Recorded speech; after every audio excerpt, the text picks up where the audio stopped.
오늘 말씀은 고난을 통한 성장이란 제목으로 시편 71편 15절부터 20절까지 말씀 받도록 하겠습니다. 내가 측량할 수 없는 주의 공의와 구원을 내 입으로 종일 전하리이다. 내가 주 여호와의 능하신 행적을 가지고 오겠사오며 주의 공의만 전하겠나이다. 하나님이여 나를 어려서부터 교훈하셨으므로 내가 지금까지 주의 기이한 일들을 전하였나이다. 하나님이여 내가 늙어 백발이 될 때에도 나를 버리지 마시며 내가 주의 힘을 후대에 전하고 주의 능력을 장래의 모든 사람에게 전하기까지 나를 버리지 마소서. 하나님이여 주의 의가 또한 지극히 높으시니이다. 하나님이여 주께서 큰 일을 행하셨사오니 누가 주와 같으리이까. 우리에게 여러 가지 심한 고난을 보이신 주께서 우리를 다시 살리시며 땅 깊은 곳에서 다시 이끌어 올리시리이다. 아멘. 인생의 길은 고통에서 완전히 자유로운 길이 아닙니다. 오히려 누구나 크고 작은 아픔을 경험하게 되죠. 때로는 설명할 수 없는 아픔, 때로는 예기치 않은 절망이 우리의 삶을 덮칠 때가 있습니다. 그런 순간 우리의 신앙은 흔들릴 수 있고 또 마음에는 질문이 가득하게 생길 수 있습니다. 하나님, 왜 이런 고통을 저에게 허락하셨습니까? 제가 뭘 잘못했기에 이런 아픔을 겪어야 합니까? 하나님은 지금도 나를 기억하고 계신가요? 이런 질문들이겠죠. 솔직히 이런 질문은 결코 믿음 없는 자의 질문이 아니라라는 것입니다.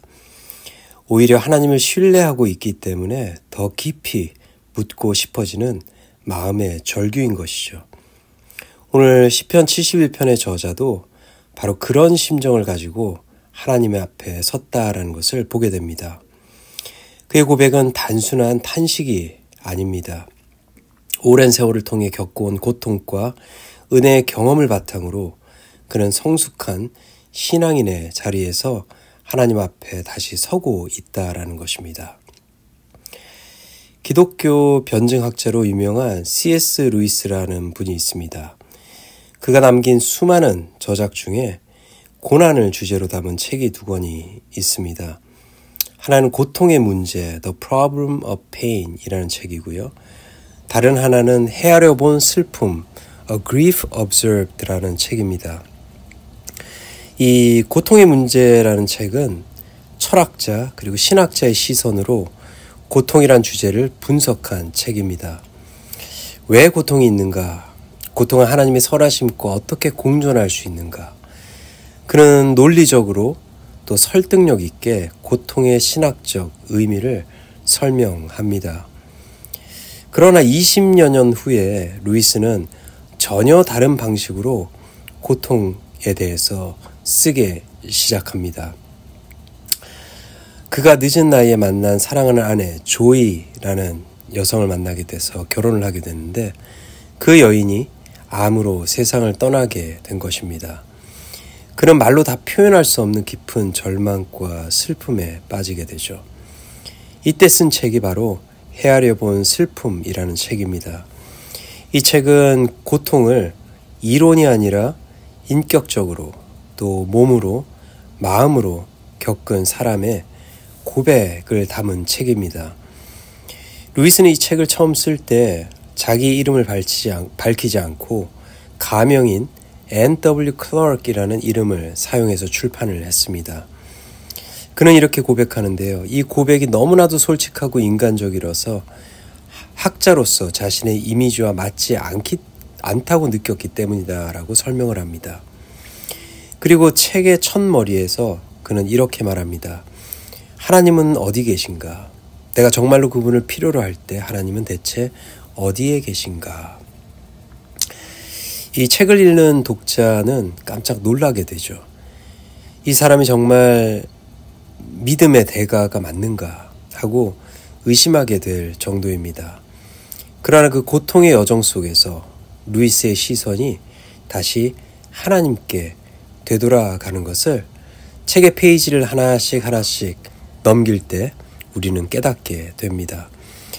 제가 이 두 책을 언급한 이유는 시편 31편과 71편의 관계가 이 루이스의 두 책과 굉장히 비슷하기 때문입니다. 이 시편 71편은 표제가 없는 시편입니다. 또 시편 31편과 유사성, 특히 1절서부터 3절 그리고 21절의 문장이 거의 동일한 점을 통해서 아마도 다윗의 인생의 후반기에 지은 시편으로 보입니다. 시편 71편은 표제가 없지만 시편 31편은 다윗이 쓴 시라라고 표기를 하고 있기 때문입니다. 그렇다면 시편 31편은 다윗의 청장년기에 쓴 고백으로 볼 수 있고 또 시편 71편은 오랜 신앙과 인생의 경험을 바탕으로 더욱 깊어진 고백의 시라라고 볼 수 있는 것입니다. 그것을 알 수 있는 것이 15절 말씀 때문입니다. 그는 이렇게 말합니다. 내가 측량할 수 없는 주의 의와 구원을 내 입으로 종일 전하리이다. 여기서 측량할 수 없다라는 표현은 단지 하나님의 은혜가 크다라는 그 말 이상의 의미를 가지고 있습니다.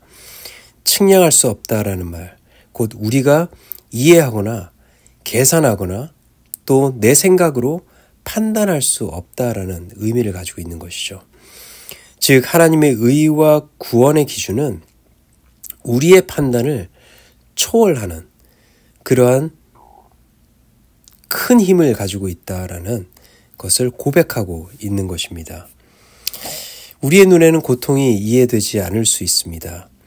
왜 그 고난이 나에게 왔는지, 왜 하나님이 침묵하시는지, 왜 다른 사람은 괜찮은데 나는 아픈지 그 이유는 알 수 없습니다. 그러나 시인은 이렇게 말하는 것입니다. 하나님의 의는 내가 판단할 수 없습니다. 또한 하나님의 구원은 내가 측량할 수 없습니다. 그러나 나는 그분의 구원을 입으로 종일 전하겠습니다. 이것이 성숙한 신앙의 고백입니다. 고통이 없기 때문에 믿는 것이 아니라 고통 한가운데서도 하나님은 나를 버리지 않으셨다라는 고백, 이 신앙의 성숙한 신앙의 고백인 것이죠. 또 18절에 이렇게 말씀하고 있어요. 내가 늙어 백수가 될 때에도 나를 버리지 마시며 내가 주의 힘을 후대에 전하고 주의 능을 장래 모든 사람에게 전하기까지 나를 버리지 마소서. 이 말씀은 단지 자기 생명을 연장해달라라는 기도가 아니죠. 내가 살아있는 동안 이 하나님의 신실하심을 다음 세대에 전하게 해주십시오라는 간절한 기도인 것입니다.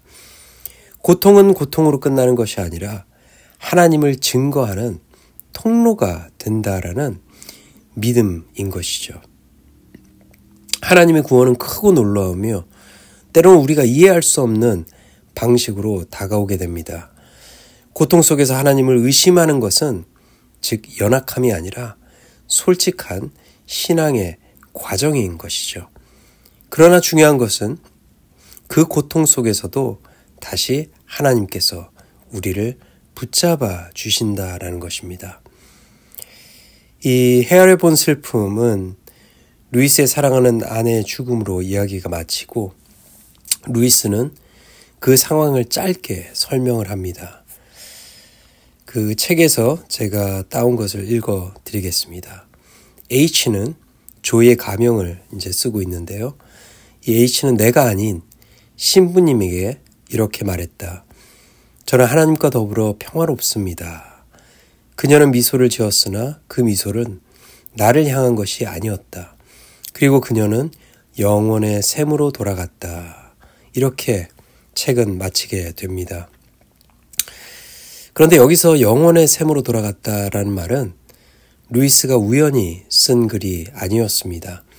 이 단테의 신곡에 등장하는 문장인데 이 단테가 천상세계에서 사랑하는 비아트리체와 재회를 하지만 그녀는 이내 그의 시선에서 사라지게 됩니다.